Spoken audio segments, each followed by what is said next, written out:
लाल रंग के उस बंदर को अपने कॉपर कॉइन फ्रूट्स चुराने की कोशिश करता हुआ देखकर भी वीर अपनी जगह से नहीं हिलता है, बल्कि वो प्रोफेसर मंत्रा कास्ट करता है, जिसके बाद उसकी उंगलियों में से एक कॉइन जनरेट होता है और वो उस कॉइन को अपनी तरफ आने वाले बंदर पर फायर कर देता है और फिर वो कॉइन उस बंदर के सिर पर जाकर चिपक जाता है। उसके बाद ऑलमोस्ट तुरंत ही उस बंदर का सिर जमीन की तरफ झुक जाता है और अगले ही पल उसकी बॉडी भी उसके सिर को फॉलो करते हुए जमीन पर गिर जाती है। उसके बाद चाहे वो बंदर कितनी ही कोशिश क्यों ना कर ले, लेकिन वो चाह कर भी खड़ा नहीं हो पा रहा था। लाल रंग का वो बंदर चिल्लाने की कोशिश करता है, लेकिन जैसे ही वो अपना मुंह खोलता है वीर उसकी तरफ एक और कॉइन फायर कर देता है। वो कॉइन सीधा उस लाल रंग के बंदर के होंठों पर लैंड होता है, जो उसे पूरी तरह से चुप करा देता है। इस एक्स्ट्रा भार से वो लाल रंग का बंदर ऐसी पोजीशन पर आ गया था जैसे कि मानो वो वीर के सामने सिर झुकाकर खड़ा हो। वीर एक बार फिर से उस बंदर की तरफ देखता है और फिर वहां से मुड़कर चला जाता है। दरअसल उस कॉइन मेंढक से लड़ते समय वीर उस मेंढक की पावर ऑब्जर्व करके उसे सिमुलेट करने में कामयाब हो गया था, लेकिन क्योंकि वीर ने अभी तक बस अपना पहला जीन लॉक ही अनलॉक किया था, इसीलिए वो उसे परफेक्ट तरीके से सिमुलेट नहीं कर पाया था।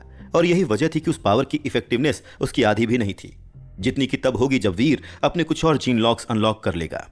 लेकिन उसके बावजूद वो पावर उस लाल रंग के बंदर को वीर की तरफ बढ़ने से रोकने के लिए काफी थी। इनफैक्ट वो उसके सोनिक थंडर पंच से भी ज्यादा इफेक्टिव थी। खैर, उस लाल रंग के बंदर के साथ डील करने के बाद वीर मार्केट की दूसरी तरफ जाता है, ये देखने के लिए कि वहां पर सेल के लिए कुछ यूजफुल मौजूद है या नहीं। वीर कुछ देर तक सभी सामान देख ही रहा था कि तभी एक स्पिरिट वीर के सामने आ जाती है और उसे आगे बढ़ने से रोक देती है। होश, कहीं उस लाल रंग के बंदर का मास्टर मुझे ढूंढते ढूंढते यहां तो नहीं आ गया। कंफ्यूज होता हुआ वीर अपनी दोनों आईब्रोज सिकोड़ता है और अपने चेहरे पर बिना कोई एक्सप्रेशन लाए अलर्ट हो जाता है। वो स्पिरिट देखने में एक आदमी के जैसा था, जिसके कान एक मछली के फिन्स के जैसे थे और उसके पास बस एक ही लाल रंग की आंख मौजूद थी। मैं तुम्हें क्या कहकर बुलाऊं? सरप्राइजिंगली वो स्पिरिट वीर के सामने झुकते हुए उससे पूछती है और उसे ऐसे देखकर वीर और भी ज्यादा कंफ्यूज हो जाता है। मेरा नाम आर्यन सिंह राठौर है, तुम्हें मुझसे कुछ काम है? कंफ्यूज होता हुआ वीर उस स्पिरिट से पूछता है। मैंने देखा कि कैसे तुमने उस लाल रंग के बंदर को सबक सिखाया है। तुम्हारे पास जो पावर है वो अपने ओपोनेंट्स के मूवमेंट को रोक कर रखने के लिए काफी ज्यादा एफिशिएंट लग रही है। जिस तरह की पावर तुम्हारे पास मौजूद है उससे मैं ये उम्मीद कर रहा हूं कि तुम एक मैटर में मेरी मदद कर सको। तुम्हारी इस मदद और साथ के बदले में मैं तुम्हें स्पिरिट जीन्स दूंगा। वो स्पिरिट बहुत ही पोलाइटली वीर से रिक्वेस्ट करता है। वीर को पहले लगा था कि उस स्पिरिट ने उसे किसी तरह का नुकसान पहुंचाने के लिए ढूंढा है, लेकिन यह तो उसने सपने में भी एक्सपेक्ट नहीं किया था कि वो स्पिरिट यहां पर उसे मदद मांगने के लिए आया है। मैं तुम्हारी किस तरह से मदद कर सकता हूं? वीर उस स्पिरिट से पूछता है। दरअसल मैं एक विंड एलियन को काबू करना चाहता हूं, लेकिन अनफॉर्चुनेटली उसकी पावर बहुत ज्यादा है और इसलिए उसके सरेंडर करके मेरी हर बात मानने की पॉसिबिलिटी बहुत कम लग रही है। इसलिए मैं चाहता हूं कि तुम उसे रोक कर रखने में मेरी मदद करो, जिससे मुझे उतना समय मिल सके जिससे मैं उसे काबू कर सकूं।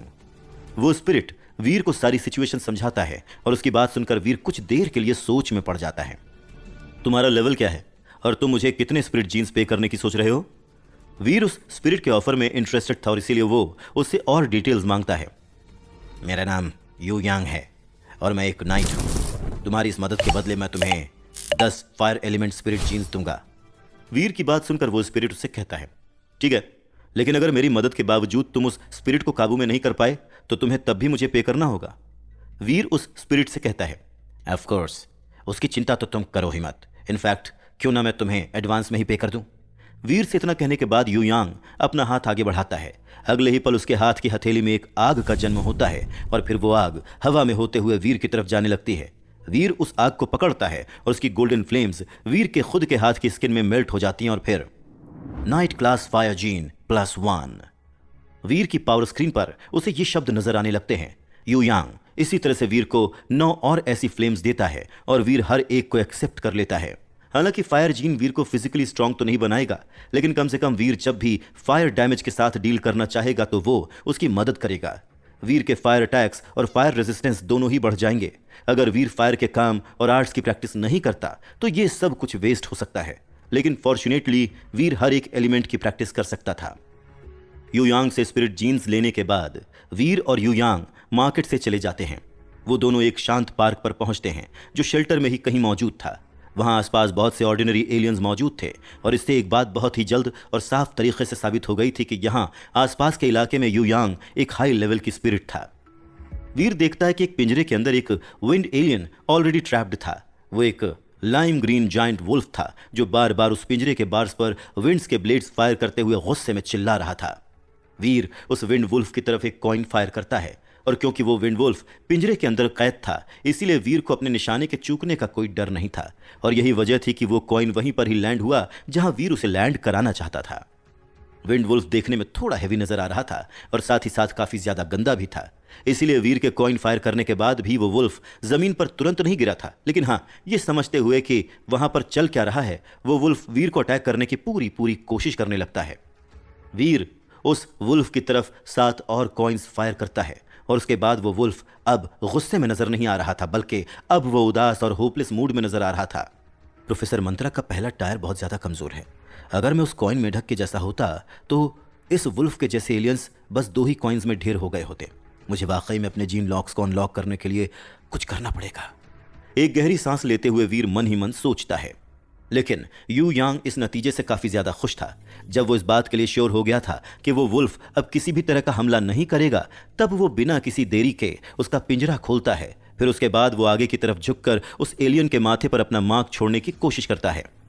लेकिन हिलने डुलने में असमर्थ होने के बावजूद वो वुल्फ इस स्टैम्प को एक्सेप्ट करने के लिए तैयार नहीं था और यही वजह थी कि यू यांग एक कोड़ा निकालता है और एक बार झटकने के साथ आग की लपटों ने उस कोड़े के लेदर को हर तरफ से घेर लिया था। यू यान उस कोड़े को उस वुल्फ की बॉडी के ऊपर चलाता है और उस वजह से उस वुल्फ की बॉडी में जलने का एक निशान आ जाता है। कुछ और देर तक चाबुक मारने के बाद उस वुल्फ का ज्यादातर फर जल गया था। वो नजारा देखने में बहुत ही ज्यादा दर्दनाक नजर आ रहा था। जहां पर इतने खतरनाक जानवर के थिक और घने फर जलकर गहरी झुलसी हुई स्किन में बदल गए थे, लेकिन वो विंड वुल्फ अभी भी सरेंडर करने के लिए तैयार नहीं था और न ही उसे देखकर कहीं से ऐसा लग रहा था कि वो अभी जल्दी ही सरेंडर करना चाहेगा। लेकिन यू यांग भी उसे कोड़े मारना नहीं छोड़ता और कुछ देर के बाद वो वुल्फ हिलना डुलना बंद कर देता है। झुलसने की वजह से उसकी स्किन काले रंग की हो गई थी और उसके लिए अब खड़ा हो पाना भी मुश्किल हो रहा था। अगले ही पल वो गिर जाता है और जमीन पर गिरकर ऐसे रिरियाने लगता है जैसे कि वो मरने वाला हो। ये विंड वुल्फ तो सरेंडर नहीं करने वाला। कितना मारा इसे मैंने, इनफैक्ट ये ऑलमोस्ट अधमरा भी हो गया, लेकिन अभी भी ये अपनी ही जिद पर अड़ा हुआ है। जितना जंगली और जिद्दी ये है, उसके बाद मुझे नहीं लगता कि मैं कभी भी इसे काबू में कर पाऊंगा। ये मरना पसंद करेगा लेकिन मेरे काबू में आना नहीं। वैसे शायद मुझे इतना सरप्राइज होना भी नहीं चाहिए ये देखकर कि मैं इस विंड वुल्फ को काबू में नहीं कर पाया। आफ्टर ऑल ये एक ऐसा एलियन है जो थॉर्न फॉरेस्ट से आया है। यू यांग उस एलियन को मार मार कर थक चुका था और इसीलिए गहरी सांस लेते हुए वो निराश होकर कहता है, क्या कहा तुमने? ये थॉर्न फॉरेस्ट से है? यू यांग की बात सुनकर वीर शॉक्ड होता हुआ उस विंड वुल्फ को देखता है। हाँ, मैं थॉर्न फॉरेस्ट गया था, तब मुझे ये वहां पर मिला था। इसके 4 जीन लॉक्स अनलॉक्ड हैं और इसे कैद करने के लिए मुझे 1 दर्जन ऑर्डिनरी एलियंस की कुर्बानी देनी पड़ी थी, लेकिन इन सब के बावजूद मैं इसे काबू में नहीं कर पाया और बस केवल इसके मीट के लिए इसे जान से मारना पूरी तरह से बेकार होगा। उस मरते हुए विंड वुल्फ को देखकर यू यांग उदास होते हुए वीर को बताता है। हालांकि यह बात और थी कि उसकी बात सुनकर वीर का दिल जोरों से धड़कने लगा था। क्या तुम इसे मुझे बेचना चाहोगे? उस विंड वुल्फ को देखते हुए वीर उससे पूछता है। अगर मैं इसे सुधार नहीं सका तो ऑफकोर्स मैं इसे बेच दूंगा। वैसे भी ये मेरे किसी काम का नहीं है, तो इससे बेहतर तो यही होगा कि मैं इसे बेच ही दूं। तो बताओ मुझे, तुम इसके बदले मुझे क्या कीमत देने की सोच रहे हो? यू यांग अपने चेहरे पर स्माइल के साथ वीर से कहता है। वेल, ये कीमत कैसी रहेगी? वीर अपनी जेब से एक कॉपर कॉइन निकालकर यू यांग को दिखाते हुए उससे पूछता है।